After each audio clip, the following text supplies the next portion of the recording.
Hello everyone, welcome to CSE Core Concepts in series of Unified Modeling Language, how to draw UML diagrams. In this video, we are going to discuss as how to draw a sequence diagram. So let us get started with the introduction of sequence diagrams, where it is basically used to represent the interaction between any object or component in the system over a time. This phrase, that is over a time, is really very important in sequence diagram because it majorly focuses on the order and timing of the messages or any type of events which are exchanged between different elements. Now these elements could be your objects as well as could be any other components. Now it helps us capturing how the object communicate with each other. They communicate using a series of messages, and it gives a very clear picture that what timing, what message goes from one object to the other. So let us first understand the notations. So first, actors. So basically an actor is a role which interacts with the system and the object. So we assume that actor is always outside the scope of the system. So they has various roles, such as they can be human users or any other external subjects. Let us say, for example, if you are in the seat reservation system, an actor is existing outside the system and he is not a part of the system. He is actually booking a seat. Then let's say this is an actor. So you can see that these two, theater 2 and server 1, they are the objects of the classes. If you don't know about, if you are unaware of the object, I prefer going you to the back to the object diagrams, where you will understand basically what is an object. So theater is a class and theater 2 is an object of the theater class. Similarly, server class object is server 1. This is an actor. So actor is interacting with these classes, and you can see what type of interaction is there. So basically is inserting the cart, is booking a seat for a movie. So selecting the date, so the seats are being offered. Okay, he is ordering some seats and the order is confirmed. Meanwhile, the theater 2 class goes to the server class for submitting the order and confirming. Next comes your lifelines. So it is a named element which depict an individual participant in the sequence diagram.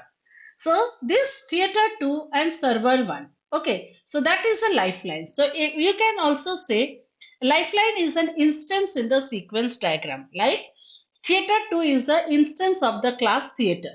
Server 1 is an instance of the class server, right? So lifeline elements are located in the top in the sequence diagram. So you basically refer to a lifeline using a rectangle with head and its name and type. It is located as a vertical dashed line as a system. See, you can see this type of a dashed line. This is called as the stem. Then comes the difference between okay, first we need to understand what is the difference between a lifeline and an actor. So we say that lifeline is a part of the system. Okay, server is the part of the system. Theater is the part of the online ticket reservation system. But actors are the external to the system. Okay, they are not a part of the system. So here you can see that how these two lifelines interact with each other. Here, customer 1 is a lifeline of the class customer. Bank 1 is a lifeline of the class bank. So you can see these lines, this is what you called as the line, okay, or you can also call it as a stem. And this interaction is being done, that is customer wants to check the balance, and the balance amount is returned to the customer from the bank. Now these values which you are writing over here, okay, this text, they are called as messages. So messages are basically used for communication between the objects, and these messages are written in a sequential order using arrows. So there are various types of messages here based on the situation or based on the type of the interaction. The first type of message is a synchronous message, then the asynchronous.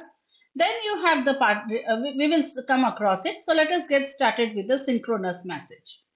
So A synchronous message waits for a reply before the interaction can move forward. Let's say, for example, you asked for a web page, the web page has loaded in your system, and now it cannot proceed. The server cannot proceed unless you give the correct credentials, that is, login and username and password. Understood? So it has to wait for further interaction, and that is called as a synchronous message. So the sender is going to wait until the receiver has completed the message, and it continues only when it has received a reply message. So that is why it has to wait over a time, and so this box is been shown, okay, that when you ask for to open an application, after some time the application gets opened and the user cannot process anything further before the application opens. Another type of messages are the asynchronous messages which do not wait for a reply from the receiver. So let's say a welcome message. Okay, welcome so and so. So you don't need to do anything in order to open that message, right? So interaction moves forward irrespective, you are not asking for any type of processing from the previous message. So this is how your message looks like. Okay, so this is your synchronous message and this is your asynchronous message. Next comes your create message. That is when you create a new entity or a new data. So create is used to instantiate a new object. Let's say you are placing an order. So order 1. Let's say the number is order 1. So order 1 is an instance of the class order, right? So when you are instantiating a new object, it is called as create object, and it is shown using a dotted arrow, and on the top of it you have to write into this angular brackets the keyword create, and what you are creating that has to be written, that you are creating a new order. Then comes your delete message, that if you want to delete an object, let's say once the order 1 has been processed and it has been received by the user, you want to remove that message. So to destroy the occurrence of that object, you are going to write a delete message. So for a delete message, you are going to show it using this cross. Okay, so at the end of the arrow, you will show a cross, and that is order is received and the message has to be deleted. Then comes your self message, when you are messaging it to itself. Object is messaging itself. That is a U-shaped arrow. Now let us consider a scenario when a device wants to use a webcam. Let's say when you are opening a WhatsApp application and you are giving a video call to somebody, right? So automatically that app is using your microphone as well as your camera, right? So in that case, it is the app itself is sending a message that I want to access the webcam, I want to access the microphone. So that is called as a self message. So you open the application, let's say, and you want to access, let's say you want to talk on your Skype, let's say Microsoft Teams, okay, or Google Meet, right? So the application says access the webcam. Then you have the reply messages. So the reply messages are basically shown as a dashed line or dotted line. Okay. So a return or a reply message is called as a reply message. So let's say if you are responding to somebody, right? So the device is asking you for a photograph, understood? And you are responding with the photo, that is a reply message. Then comes your found message. Found message means where unknown source ends the message. Let's say it represents, see, you can see one dark circle, right? This is a found message. Let's say, for example, there is a hardware failure, right? So is where unknown source ends. Let's say it is represented using an arrow directed towards the lifeline. So it can be due to multiple reasons and we do not know what caused the hardware to failure. Let's say if your app wanted to access the webcam and suddenly there is a hardware failure and your device stopped. Okay, so that is a found message. Then comes your lost message. It is opposite of found message. In the found message, you can see at the tail we have this circle, and in the lost message you have it at the arrowhead. So it is used to represent a scenario where the recipient is not known to the system. You do not know to whom you are talking to. Let's say my device generated a warning message. Now, who is on the other side? The device does not know, right? So you are giving a warning message. Let's say there is some problem in your web camera, and or the software or the device is getting heated, so you are unaware whether the person is reading the message or not, or whether you don't know who is that using, right? Then you have guards. These are very important. See, when you have interaction between the two objects, sometimes the interaction is dependent on certain conditions. Let's say for example there is an interaction between the customer and the bank. Right, and the customer wants to withdraw some cash, but based on the condition that balance should be greater than zero. Right, so this condition will be written in this oval shape, and if it is written that is balance should be greater than zero. That is called as a guard. So let us see some examples over here. So we have three classes here: financial analyst, reporting system, and a security system. Analyst is an instance of the class financial analyst, right? So this way you can write down, let's say for example, so these are the objects. Now analyst asks for a reports. So it is giving the message to the reporting system.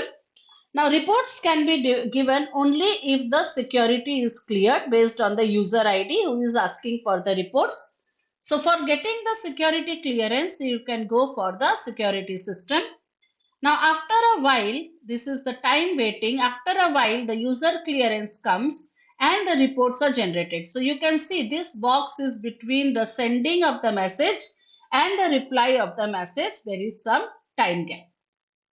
Similarly, we can see another example. Let's say, for example, an online test. Okay, so you can see here, sorry, yeah. So you can see here, we have admin, examiner, student, test paper, results, response. These are all the classes. So how the interaction takes place? The examiner prepares the test paper, right? And he gets a response. That is test paper created, written. Now the examiner can modify the test paper and he can return the status modified. The student class gives the test, right, to the response. And he gets a response. He checks the result, returns the result. Admin sends invitation to the student to give a test. He returns a confirmation message that yes, I will give the test. Then he sends a test sent results to the student and return status. So this is how you can see the interaction takes place, and you can see this line you can draw to show the time difference. I hope you understood how to draw a sequence diagram. You can practice more using some more examples for your project. And don't forget to like, share and subscribe to CSE Core Concepts. Thank you.